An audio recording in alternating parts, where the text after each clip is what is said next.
Esta é unha das pezas máis especiais, na miña opinión, que temos nesta mostra da vida vikinga. Trátase dos restos do báculo do bispo Gonzalo de Mondoñedo.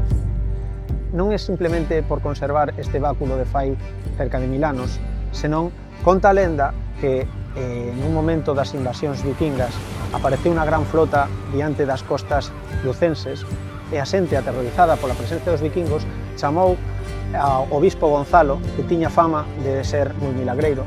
Este obispo subiu a cumio dun monte onde se divisaba o mar e, rodeado dos seus fiéis e toda a xente que o seguía, comezou a orar, a rezar, invocando a protección divina ante a incursión que estaba chegando.